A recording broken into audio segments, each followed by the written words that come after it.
Salut les gens, c'est Decilu et aujourd'hui on se retrouve pour un épisode spécial, un peu plus court que les autres puisque je tenais absolument à vous parler des adaptations papier de la série School Days.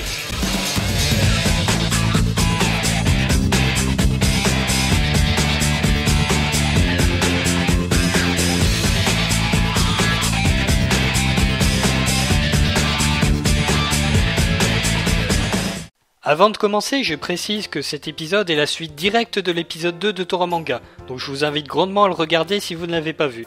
Et sans plus tarder, on se lance directement dans la version papier de School Days, comprenant 2 volumes.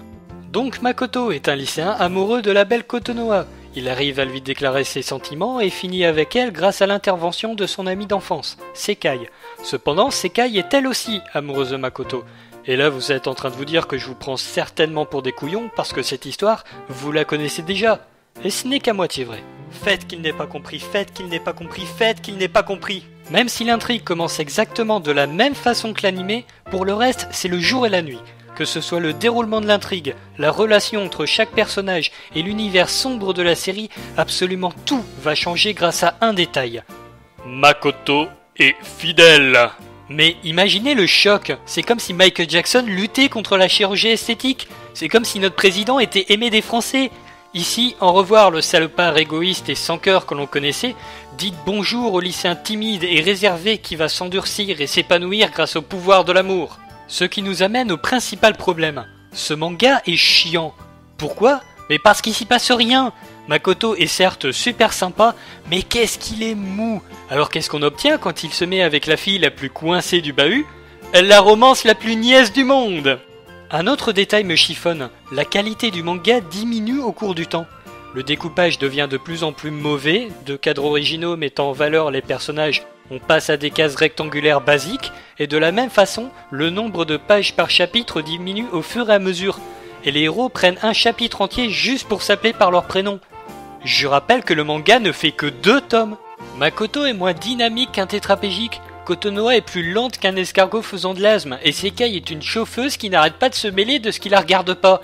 Mais ce manga possède-t-il réellement quelque chose d'intéressant ? La réponse est oui, les 2 chapitres finaux. J'avais dit que la fin de l'anime était grandiose, celle du manga papier est juste oh my god. La mise en scène est magnifique. C'est simple, je suis resté 10 minutes sans pouvoir tourner la dernière page. Et je déconne pas, c'est une vraie anecdote. Après avoir passé environ 1 heure à s'ennuyer et à s'endormir, je vous jure que la fin agira sur vous comme un seau d'eau froide en pleine tête. Bien, j'en ai fini avec la critique de School Days, passons maintenant au manga suivant. Alors, comme je l'avais expliqué, le visual novel de base a eu assez de succès pour se voir offrir une adaptation en animé et en manga papier. Mais ça ne s'arrête pas là. En effet, le studio Overflow a par la suite sorti 2 autres jeux, Summer Days, qui est un spin-off ayant comme personnage principal Zetsuna, qui lui n'a connu aucune adaptation. Puis en 2010 apparaît Cross Days, dans lequel on découvre de nouveaux personnages, une toute nouvelle intrigue se déroulant parallèlement à l'histoire de School Days. Ce jeu s'est lui aussi vu adapté en manga papier de 2 volumes et c'est de ça que nous allons parler. Donc Cross Days, c'est l'histoire de Yuki, un jeune lycéen mal dans sa peau et sans copine. Sa grande sœur lui donne rendez-vous à son club de basketball pour lui demander un service. Ne la trouvant nulle part, Yuki décide de jeter un coup d'œil dans les vestiaires. Et qu'est-ce qu'on croise dans les vestiaires au Japon ? Des filles en petite tenue. Malgré une rencontre plutôt brutale, la jeune Roka commence peu à peu à se rapprocher du héros. Et là je m'arrête 2 secondes. Je vais poser une question qui est sûrement très con pour la plupart d'entre vous, mais pourquoi les Japonais s'intéressent toujours à ce qui semble à première vue être un pervers ? Sérieusement, vous imaginez leur vie future si jamais ils se mettaient en couple ? Maman, comment tu as rencontré papa ? C'était à l'époque du lycée. Ton père était un voyeur qui matait les filles pendant qu'elles se déshabillaient. Et qu'est-ce qui s'est passé ensuite ? Je l'ai assommé d'un seul coup de poing et je l'ai envoyé à l'hôpital une bonne dizaine de fois. C'était le bon temps.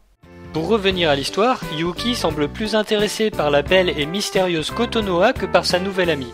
Jalouse, cette dernière va alors prétendre sortir avec un garçon qui n'est autre que Makoto.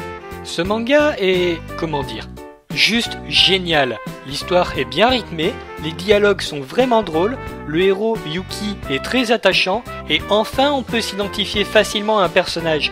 Le rôle de Makoto est également très important et surtout beaucoup plus explicite que dans School Days, puisqu'il deviendra très vite le rival de Yuki. De plus, vers la fin du premier tome, on a droit à un retournement de situation excellent qui relancera totalement l'intrigue de Cross Days. Passons maintenant au point négatif. Comme toute comédie romantique, l'histoire met un peu de temps avant de démarrer, même si personnellement je ne considère pas ça comme un défaut. Le second problème, c'est le contenu. Je veux dire, 2 volumes, c'est beaucoup trop court, et même si le scénario est bien travaillé, on sent clairement que certains personnages, comme Roka ou la grande sœur de Yuki, auraient mérité d'être beaucoup mieux développés. Mais le principal défaut de ce manga, c'est qu'il perd grandement de son intérêt si vous n'êtes pas familier avec l'univers de School Days. Et vous savez ce qui, selon moi, comblerait totalement ses défauts ? Une adaptation animée. Sérieux, je sens que Cross Days a le potentiel nécessaire pour mériter une série de 12 épisodes, comme son grand frère. Cela permettrait de mieux construire les personnages, ajouter plus d'humour, rallonger les passages marquants et surtout accentuer le caractère de Makoto que j'ai juste adoré dans cette version.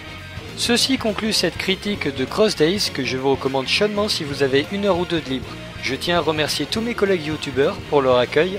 Merci également à Katimini Kawaii Cat et à Manga Box pour m'avoir prêté leur voix. Et enfin, merci à vous.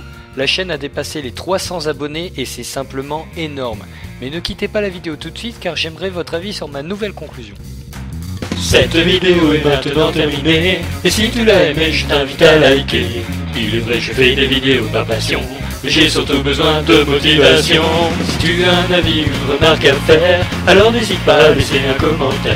Je te dis à la prochaine et puis abonne-toi pour ne pas rater le prochain Toramanga.